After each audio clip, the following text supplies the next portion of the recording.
ఎట్లున్నదిరా? ఏమని అనిపిస్తుందా? ఏమని అనిపిస్తే ఎప్పుడు డాక్టర్ వెళ్తా. ఏమనిపిస్తలేదే, కొంచెము నీరసంగా ఉన్నది గంతే. ఫోన్ అన్న రీల్స్ చూస్తావా? ఒకసారి ఫోన్ ఇవే, బోరు కొడుతుంది. నీకు కొంచెం అన్న మానం ఉన్నదారా? బాడకావు హాస్పిటల్ ఉన్నావు, వారం రోజులు అవుతుంది నువ్వు హాస్పిటల్ ఉన్నవాటి. బెడ్ మీద గ్లూకోజ్లు ఎక్కుతానే. ఇది 15-20 గ్లూకోజ్ రా నీకు. ఇప్పటికే 20-30 దాకా ఓడదెంగినావు నువ్వు ఇవ్వబట్టి ఖర్చు. ఇప్పుడు మళ్ళీ వచ్చి ఫోన్ కావాలంటే ఇంకోసేపు ఇవే టైం పాస్ చేస్తాను పడుతుంది. నీకు కొంచెం అని సిగ్గుందారా? నువ్వు మంచివని అరా నువ్వు అసలు? ఫోన్ కావన్నా అని అడిగి మరీ తిరుగుతాను కానీ నీ అవ్వ నిన్ను 24 గంటలు ఫోన్ అయినా మరి నువ్వు ఎప్పుడైనా రికం ఉన్నవారా నువ్వు? ఇంకా మార్కెట్ పోరా అంటే మార్కెట్ పోవు, షాపు పోరంటే షాపు పోవు. ఇంతో నువ్వు ఏదో పీకుడు పని చేసినట్టు. మళ్ళీ పిఎంలు సీఎంలు కూడా అంత బిజీగా ఉండరు కావచ్చు. ఒక్కటే ఫోన్లు ఫోన్లు ఫోన్లు ఫోను. ఎందుకే సచిన పాముని ఇంకా చంపుతాను?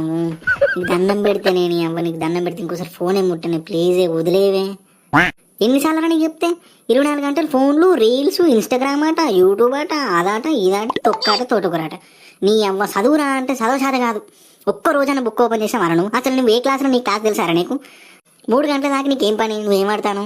వాడిని అటుగాలుగురా అంటాను, ఇదేర్రా అంటాను, అదేర్రా అంటే అబ్బో నా కొడుకు ఏదో పని చేస్తాను కావచ్చు నేను అనుకుంటా. గేమ్ అరా నువ్వు ఆడేది? నీకు కేవలం ఫోన్ చేయబట్టి నీకు రోగం వచ్చిందిరా. నీకు ఫోన్ చేయబట్టి నీకు రోగం వచ్చింది, లేకపోతే నీకు రోగం ఎక్కడిదిరా?